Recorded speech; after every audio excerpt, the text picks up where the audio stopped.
국회 입법데이트의 이익선입니다. 우리가 스포츠 활동 하나만 꾸준히 하는 것으로도 성인 1인이 연간 46만 원 정도, 성인 전체 인구를 보면은 약 16조 원의 경제적인 이익이 있다고 합니다. 이 운동을 하게 되면은 당뇨라든지 뇌졸중이라든지 우울증을 예방할 수 있는 효과가 있기 때문에 의료비를 크게 줄일 수 있는데도 기여를 할 수 있겠죠. 관련해서 오늘 저희가 최근에 국회를 통과한 국민체육진흥법을 살펴보도록 하겠습니다. 대표 발의를 하신 새정치민주연합의 안민석 의원을 모셨습니다. 의원님 어서 오십시오. 네, 안녕하세요. 네, 반갑습니다. 그야말로 체육 정책을 잘 세우는 것만으로도 이렇게 많은 좋은 일들이 일어나는데요. 최근에 제1회 대한민국 교육 문제 심층 진단 및 대안 마련을 위한 토론회를 개최하셨습니다. 어떤 취지로 이런 토론회를 마련하셨는지, 그리고 어떤 내용들이 그 안에서 오고 갔는지도 궁금합니다. 지난해 4.16 참사가 나지 않았습니까? 예, 그렇습니다. 그때 우리나라 사회가 바뀌게 되고 교육이 바뀌게 된다라고 큰 외침이 있었지만은 실질적으로 별 변화가 교육 현장에서 일어나고 있지 않은 것 같아요. 네. 이제 4.16 참사가 곧 1주년이 되지 않습니까? 네. 교훈을 다시 되새기고 반성하는 그런 자세로 우리 교육을 어떻게 큰 길에 대한 변화 그리고 큰 방향에 대한 변화를 모색하고자 하는 것인데요. 뭐 구체적으로 말씀드리면 세 가지 방향인데, 첫째는 우리 아이들이 너무 지나치게 경쟁 위주의 교육을 하고 있지 않습니까? 맞습니다. 그래서 좀 어떤 유럽 선진국처럼 우리도 좀 협동으로 교육을 갈 수 있도록 그런 패러다임을 전환해보자. 그리고 두 번째로는 언젠가부터 개천에서 용나는 그런 시대가 끝났다고 하는데, 맞습니다.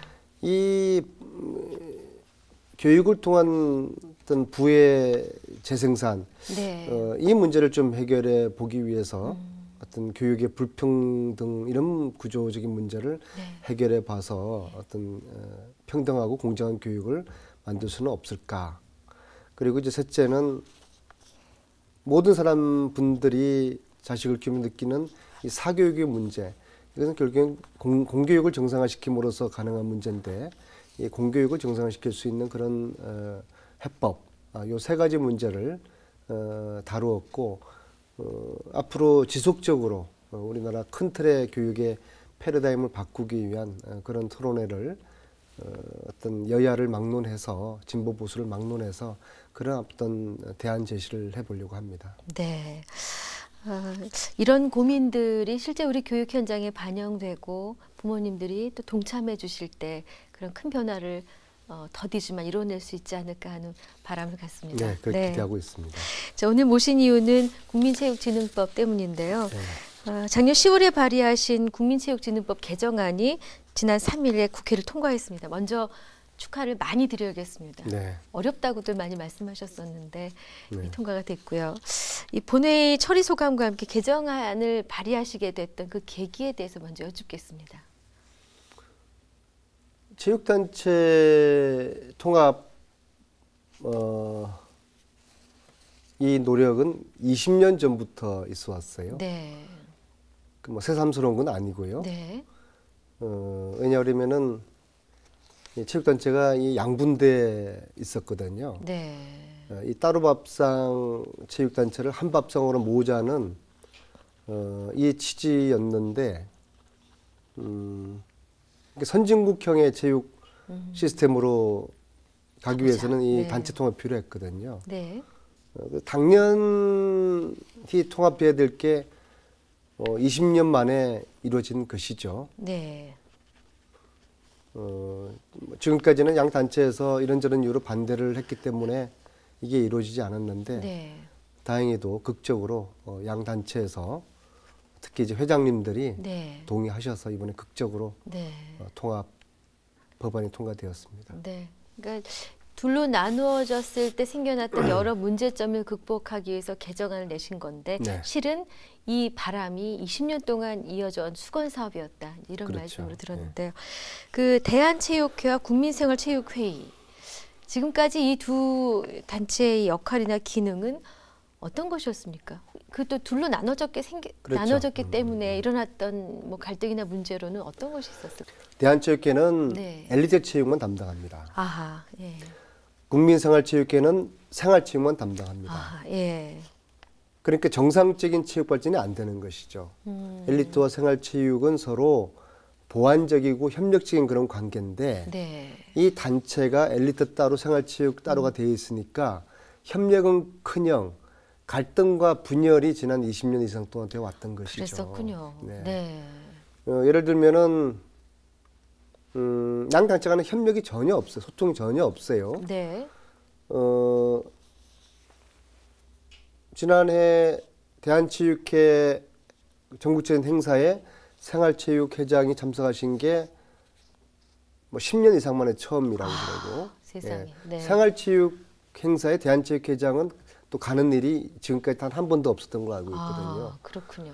이게 국가 예산을 쓰는 이 양 단체가 네. 또 국민 건강과 삶의 질 여가를 위해서 운영되는 이 양 단체가 네. 이렇게 서로 갈등하고 분열되면 안 되는 것이죠. 네. 서로 협력해서 한 밥상으로 모아서 서로 밥도 나눠 먹고 그럼. 반찬도 나눠 먹고 네네. 국민 체육에 이바지해야 되는 거고 이제 이 법 통과로 이제 그런 계기가 된 것이죠.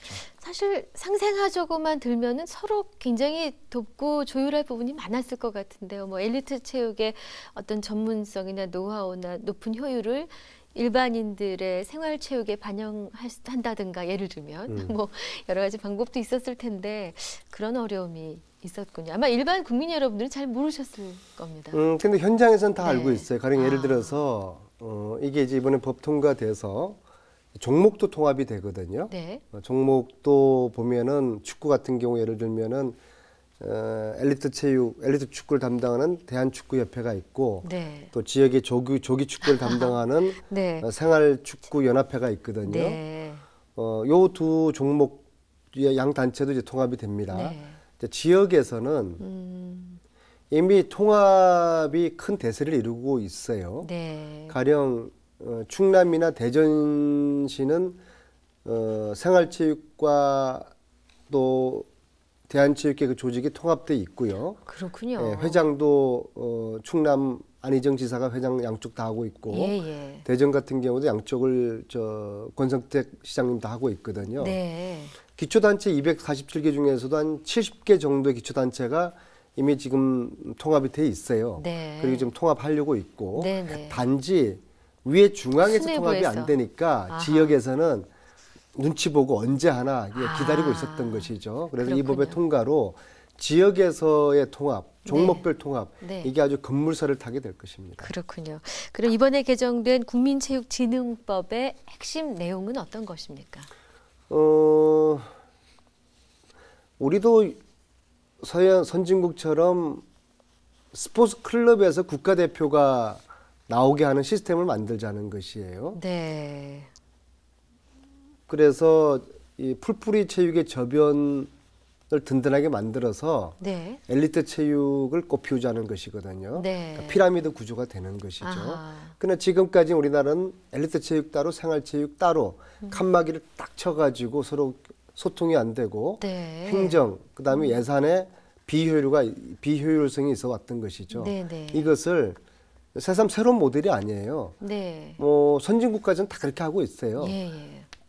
남녀노소 누구든지 운동을 할 수 있도록 시설과 지도자와 프로그램을 딱 주면은 네. 우리 이익선 우리 사회자께서도 운동을 하고 싶으면 수영을 하고 싶으면 어느 수영장 가지 네. 뭐 헬스를 하고 싶으면 어딜 가지 고민하지 않습니까? 그렇죠. 그러나 유럽에서는 스포츠 클럽을 통해서 기본적으로 집에서 걸어서 5분 거리 내에 네. 모든 운동을 할 수 있는 클럽들이 다 있어요. 네. 여기만 가면은 싼 가격에 좋은 지도자 프로그램이 다 제공된단 말이에요. 그렇군요. 그러니까 운동의 네. 저변이 네. 굉장히 넓어지는 것이죠. 네. 이러다 보면 이 속에서 우수한 선수들이 나오고 나오죠. 그 선수들을 잘 발굴해서 훈련시켜서 국가대표가 되는 이 시스템이거든요. 네. 그러니까 이 시스템을 이제 만들게 되는 것이죠. 이게 이제 핵심입니다. 벽을 허물고 저변 확대를 함으로써 유능한 인재들을 그렇죠. 발굴하고 제대로 키워보자. 그렇죠. 네. 그러니까 풋브리 체육과 엘리트 체육을 서로 선순환 구조를 만드는 것이죠. 네, 네. 이해가 됐습니다. 그럼 국민체육진흥법에 따라서 출범이 되는 통합준비위원회 이 구성과 앞으로 활동에 대해서도 좀 설명이 필요할 것 같습니다. 이제 이 양단체 통합은 네. 결혼이랑 똑같은 거거든요. 아, 네. 이번 법 통과는 결혼을 하자라고 법으로 이제 규정을 한 것이에요. 네. 이 결혼을 안 할 수는 없어요. 해야 네. 돼요. 같이 법으로 살자 한 거군요. 같이 살아라고 했으니까. 네. 근데 문제는 결혼도 축복 속에 하는 결혼이 있고 네. 마지못해 하는 결혼이 있지 않습니까? 네. 마지못해 하는 결혼 해봤자 이게 행복할 수가 있겠어요? 예. 이혼할 수도 있고 그렇죠. 별거할 수도 있고 네. 같은 집에 살더라도 딴방 쓸 수도 있고 그러지 않습니까? 예, 그렇죠. 이 결혼을 축복 속에 시켜야죠. 네. 그러기 위해서는 양 단체의 자율성을 존중하는 게 중요한 겁니다. 네. 다소 좀 시간이 걸리고 힘들더라도 네. 양 단체가 알아서 정말 우리는 이 결혼을 하고 싶어서 한다. 네네. 라는 분위기를 만드는 게 중요한 것이죠. 근데 네. 만약에 이 정부가 이 양단체에 대한 예산 지원을 거의 100% 하거든요. 네. 그렇다고 해서 정부가 이 좀 강압적으로 무리하게 네. 이 양단체 통합, 결혼을 성사시키기 위해서 빨리 서두르면은 이 결혼이 사단날 수도 있어요. 네. 앞으로 뭐 서로 신뢰를 해야 될 거 아닙니까? 네. 지금까지 불신해서 네. 시간도 필요할 것이고 결혼식장도 잡아야 될 것이고 아파트도 장만해야 될 것이고 첩첩산중이 남아 있단 말이에요. 그렇죠. 그래서 정부는 이 결혼이 잘 되도록 지원은 해주되 네. 간섭이나 통제는 하지 않겠다는 그런 원칙을 가지시고 네. 양 단체가 자율적으로 이미 양 단체는 결혼할 준비는 돼 있단 말입니다. 근데 네. 시간을 조금만 달라는 거거든요. 아, 네. 응? 법이 의무적으로 하라고 했지만은 네. 우리가 기분 좋게 결혼하기 위해 가지고는 우리가 좀 시간이 필요하다. 네. 요 시간을 조금 주는 정부의 여유가 있으면은 축복 속에 이 결혼 통합이 이루어질 것 같습니다. 통합준비위원회는 그럼 그런 역할을 담당하게 됩니까? 그렇게 하기 위해 그렇죠. 네. 여기서 통합 일정을 짜고 아. 또 통합 체육회장을 선출을 하는 방식을 정해야 될 거 아닙니까?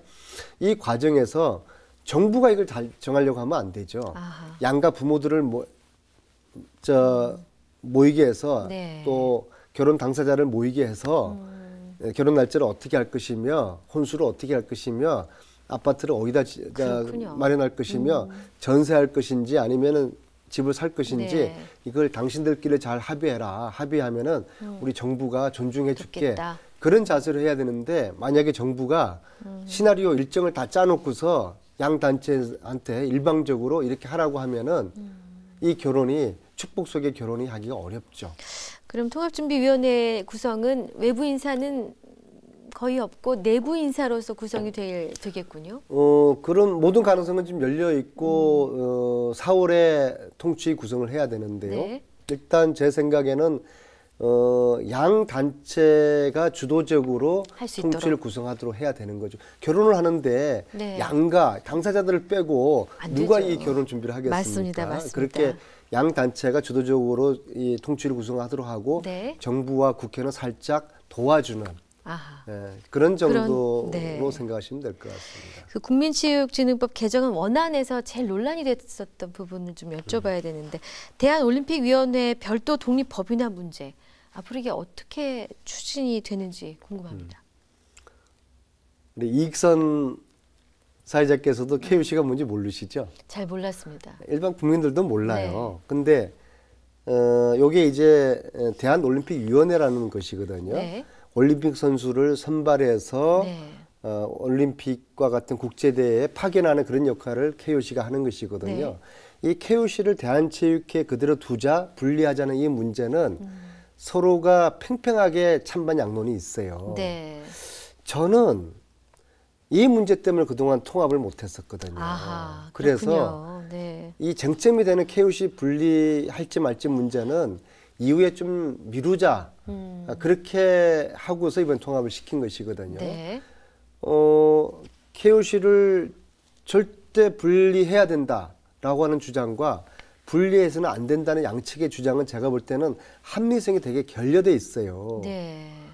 KOC가 분리돼서 좋을 수도 있고 네. 분리돼서 나쁠 수도 있는 것이거든요. 네. 이건 우리가 가보지 않은 길을 가는 것인데 가보지 않은 길에 대해서 절대적인 신념을 가지고 된다 안 된다 이렇게 이야기하는 것은 뭔가 이 통합의 판을 깨려는 그런 의도가 있는 의심을 받을 수가 있어요. 네. 그래서 이 KOC 이 문제는 이제 통합 과정에서 통합된 이후에 네. 자연적으로 이것이 한국 체육의 발전을 위해서 바람직할까 말 것인가 이 관점에서 보면 해결될 수 있는 문제라 보고 지금은 대한체육회 입장에서 KOC가 분리되는 게 유리하냐 불리하냐 또 국민생활체육회 입장에서 볼 때 KOC 분리 여부를 봤거든요. 네. 조직의 입장에서 봤거든요. 네. 근데 이후에 통합 과정에서 통합 이후에 한국체육 미래 발전의 관점에서 이 문제를 보게 되면은 합리적인 대안이 나올 거라고 봅니다. 알겠습니다.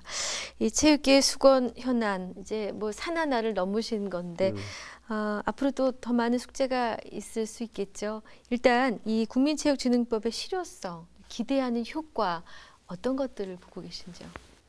저희들은 이때까지 엘리트 체육 선진국, 생활체육 후진국이라는 오명을 받아왔거든요. 네. 가령 올림픽에서는 대한민국이 지난 20년 동안 세계 10위 안에 계속 들었어요. 네. 생활체육은 한 50위 정도 수준이거든요. 네. 이 불균형의 문제를 해소를 하기 위해 가지고는 엘리트와 생활체육을 통합시키는 시스템을 만들어서 네. 생활체육의 저변 위에서 엘리트체육을 발전시키는 선진국형을 만들어야 되는 것이거든요. 네. 그래서 이 통합체육법이 선진국형 체육을 만드는 결정적인 이제 계기가 될 것이고요. 네. 두 번째로 자 그렇게 되면은 생활체육의 저변이 넓어진다는 건 무슨 이야기겠습니까? 운동을 하고 싶은 청소년들이나 일반 시민들이 동네 어디든지 가서 운동을 할 수 있는 그런 시스템이 만들어진다는 것이거든요. 그렇죠. 네. 사실은 통합체육법이 다가 아니라 이제 새로운 출발점에 필요한 새로운 출발점에 불과한 것인데요. 네. 이제 남은 핵심적인 법 하나가 있습니다. 스포츠 클럽 법이거든요. 네네. 그러니까 유럽처럼 스포츠 클럽을 제도화하는 법이에요. 네. 그래서 국민들이 싼 가격으로 좋은 시설에서 좋은 지도자를 만나서 좋은 프로그램 속에서 운동을 할 수 있도록 하는 네네. 스포츠 클럽 법을 만들어야 되거든요. 네네. 그래서 이 법은 아마 19대 때는 어려울 것 같고 앞으로 20대 때 만들어져야 될 것 같습니다. 알겠습니다. 이제 또 하나 관심사는 의원님께서 그동안 많은 활동을 해오셨지만 또 특별히 이 해외에 소장된 우리 문화재 환수에 남다른 관심을 쏟아 오셨습니다. 근데 여기 그렇게 관심을 가지시게 된 특별한 어떤 계기가 있으셨습니까? 운명적으로 저에게 이렇게 이런 기회가 주어진 것 같고요. 네. 정치인으로서 약탈 문화재를 찾아 외국 곳곳을 다니는 이런 것들은 힘들지만은 네. 굉장히 보람 있는 일이라고 네. 생각하고요. 감사하게 생각하고요. 이 계기는 저의 초등학교 때부터 대학교까지 제가 친구지만은 네. 존경하는 치과 의사가 있어요. 네. 이 친구가 이런 문화재에 대해서 관심을 많이 가지고 있었는데 이 친구가 그 스님 한 분을 저에게 소개를 시켜줘요. 네. 해문 스님이라고. 네. 그분은 이제 10년 가까이 약탈 문화재 반환 운동을 해오신 네네. 분인데 그래서 그 제 친구 치과 의사하고 해문을 만났는데 저에게 이제 그런 제안을 하는 거예요. 우리끼리만 하니까 너무 힘들다. 네. 정부의 지원 얻기도 힘들고 협조 얻기도 힘들고 네. 마치 우리를 좀 이상하게 보고 그래서 우리 일을 도와줄 수 있는 국회의원 한 사람이 있으면 좋겠는데 네. 안 의원이 그 역할을 좀 해줄 수 있겠느냐 네. 그런 요청을 받았고 처음에는 뭐 제가 전혀 생각하지 않은 분야라서 좀 망설였는데 생각해 보니까 이런 역사적인 일이 뭐 표가 되고 돈이 생기는 건 아니지만은 좀 누군가는 좀 해야 되겠더라고요. 그렇죠. 예. 그래서 함께 하자라고 했고 네. 지난 수년 동안에 어부 반환을 비롯해서 네. 저희들이 약탈문화재 반환 운동에 나름대로의 지금 활동과 성과를 그렇죠. 지금 내고 있습니다. 네, 이 문화재 찾기 한민족 네트워크 활동 이제 성과도 궁금합니다만, 예, 환수받아야 될 문화재 특별히 지금 저거 진짜 받아내야 된다라고 생각하는 한두 가지를 말씀해 주신다면 어디에 있는 겁니까? 중국 대련에 있는 네. 금강산 종이 있어요. 예. 그 종이 제 키보다 훨씬 큰 2.5m 금강산에 있던 종이 네, 걸로 갔습니까? 예. 네. 궁금하시죠? 어떻게 해서 갔는지. 궁금하죠. 네. 일제시대 때 일본이 금강산에 있던 우리의 종을 네. 우리 조선의 혼을 뺏어가겠다는 그런 의도로 네. 이 종을 만주로 옮겨가요. 네. 이제 그 종이 지금 이제 대련에 있거든요. 그렇군요. 예. 네. 이건 이제 기왕후가 원나라 시절에 만든 종이에요. 네. 기왕후가 고려시대 공려로 원나라에 끌려가서 이제 왕후까지 되지 않았습니까? 네. 왕후가 됐을 때 기왕후가 조국에 대한 애정으로 금강산에 자신이 왕후가 됐다는 걸 알리고 고려의 평안과 안녕을 기원하는 종을 제작하도록 합니다. 그 종이에요. 네. 그러니까 사실 굉장히 우리 민족성과 역사성이 담겨 있는 종이죠. 중국 쪽도 알고 있습니까? 그 내용을? 알고 있죠. 줄 생각을 하고 있습니다. 그래서 그 프로젝트를 네. 저희들이 진행을 하다가 네. 중국이 이때까지 약탈 문화재를 단 한 건도 돌려준 적이 없어요. 네. 그러던 차에 뭐 작은 기적 하나가 일어나요. 저희들에게 제보가 들어옵니다. 인천 어디를 가면은 중국 명나라 시대의 종이 들어와 있으니까는 그 종을 찾아서 이거를 교환을 해봐라. 아니, 정말 굉장히 만화 같은 그런 네. 제보였는데, 네. 네. 그래서 저희들이 인천에 있는 그 종을 찾아서 네. 이 종, 인천에 있는 명나라 종과 대련에 있는 금강산 종을 지금 맞바꾸게 하는 이 작업 그 프로젝트를 작업을 하고 계시군요. 있고요. 다행히 그 미국 국회의원 중에서 그레이스 맹이라는 네. 중국계 출신의 연방 의원인데 네. 이분이 지금 나서서 시진핑하고 지금 연계를 지금 짓고 있어요. 아이고, 좋은 성과가 있으셔야 될 텐데 바라보겠습니다.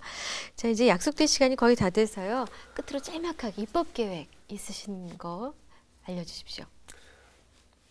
지금은 19대 마지막이기 때문에 그렇죠. 입법을 제대로 할 시간은 지금 없어요. 네. 단지 이제 평창올림픽 관련해서 네. 마식령 북한의 분산 개최를 해서 평화올림픽이라는 대박을 만들기 위해서 네. 다음 달 정도에 마식령 분산 개최 네네. 촉구 결의안을 동료원들의 협조를 얻어서 네. 제출을 해보려고 합니다. 네, 저 좋은 성과가 있으시길 바라고요. 의원님 귀한 시간 내주셔서 고맙습니다. 네, 감사합니다. 네, 국회 입법데이트 새정치민주연합 안민석 의원과 함께한 시간이었습니다. 시청해주신 여러분 고맙습니다.